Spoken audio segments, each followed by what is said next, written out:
Have you ever wondered how one single conflict could reshape the entire world, touching nearly every corner of the globe and claiming over 70 million lives? That's the story of World War II, the largest and deadliest war in human history. It wasn't just a series of battles. It was a global struggle that defined the 20th century and whose echoes we still feel today. So, how did it all begin? Let's rewind the clock. The world was still healing from the wounds of World War I.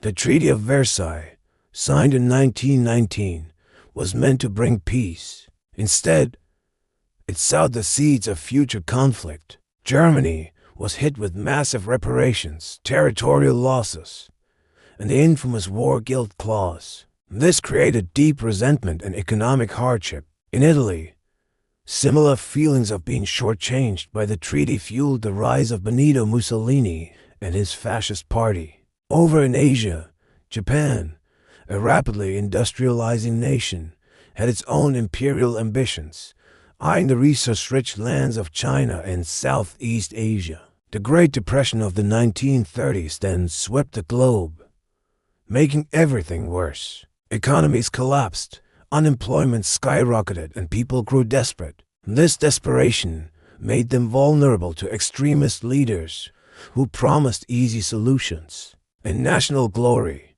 In Germany, this leader was Adolf Hitler. He and his Nazi party rose to power by exploiting the public's anger and fear, promising to restore Germany's greatness. Once in control, Hitler systematically dismantled the Weimar Republic, began rearming Germany in direct violation of the Versailles Treaty, and promoted a hateful ideology of racial purity. The world watched with growing unease. In 1936, German troops marched into the Rhineland. In 1938, Germany annexed Austria in the Anschluss. Later that year, the Munich Agreement was signed, where Britain and France, desperate to avoid another war, allowed Germany to take the Sudetenland from Czechoslovakia. This policy, known as appeasement, was based on the hope that giving in to Hitler's demands would satisfy him. It didn't. It only emboldened him. The final straw came on September 1st, 1939.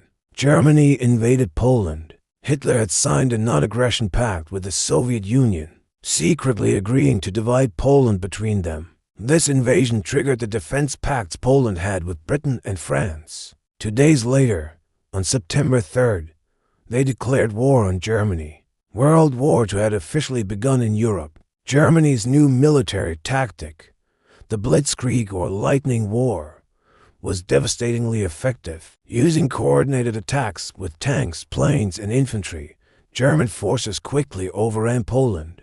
The world watched in shock at the speed and brutality of the assault. The spring of 1940 saw the Blitzkrieg unleashed on Western Europe. After a period of relative calm, known as the Phony War, Germany invaded Denmark and Norway. Then, in May, the main assault began. German forces bypassed the heavily fortified Maginot Line by attacking through the Ardennes forest, a move the Allies considered impossible. They swept through the Netherlands, Belgium, and Luxembourg, trapping the British Expeditionary Force and French troops on the beaches of Dunkirk. In one of the most remarkable rescue operations in military history, over 338,000 Allied soldiers were evacuated by a flotilla of naval vessels and civilian boats. But it was a retreat. Shortly after, Paris fell, and France surrendered.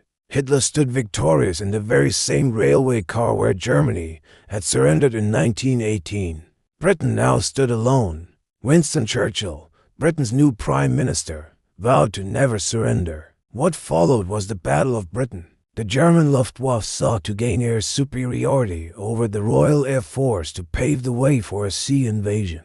For months, the skies over England were a battlefield.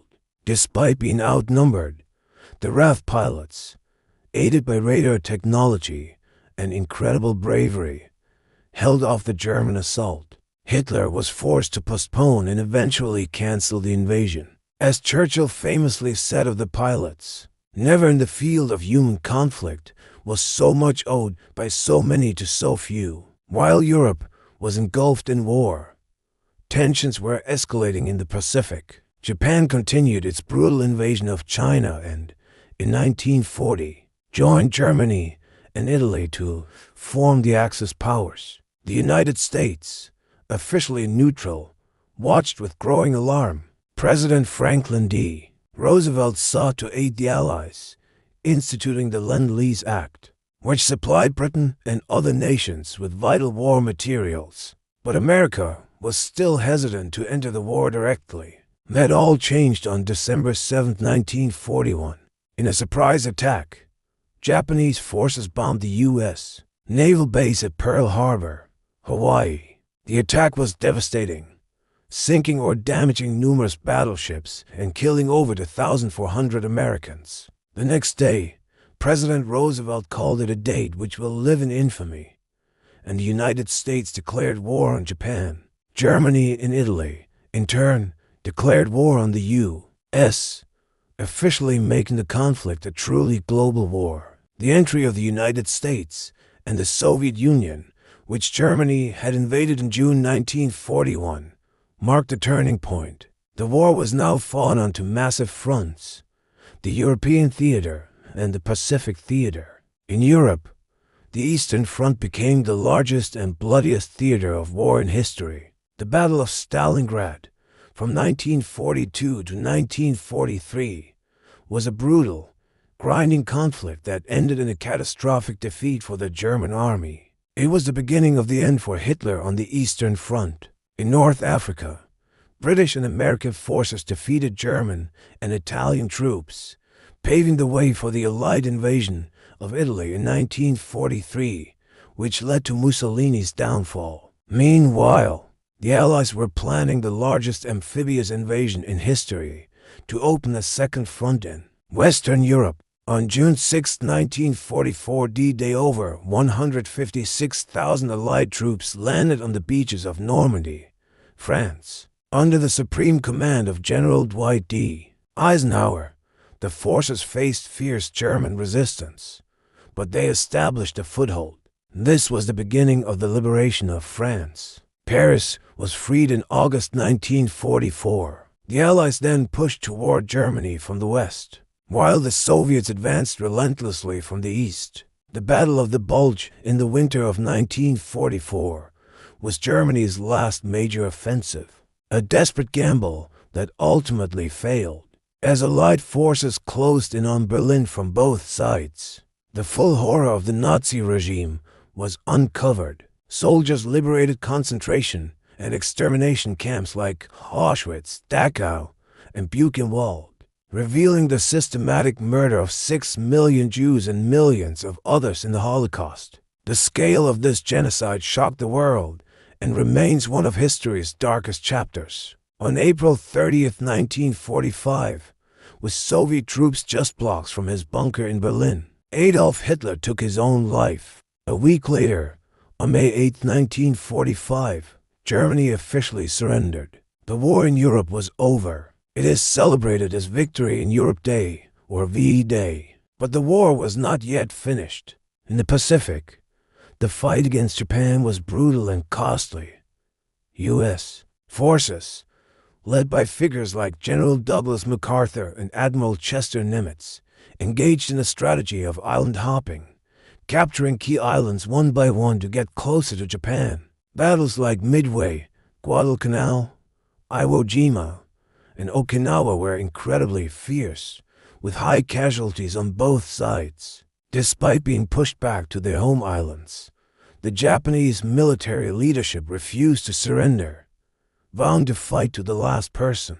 U.S. planners estimated that a full-scale invasion of Japan could cost over 1 million Allied casualties. President Harry S. Truman, who took office after Roosevelt's death, was faced with an incredibly difficult decision: to avoid the massive casualties of an invasion and to bring a swift end to the war.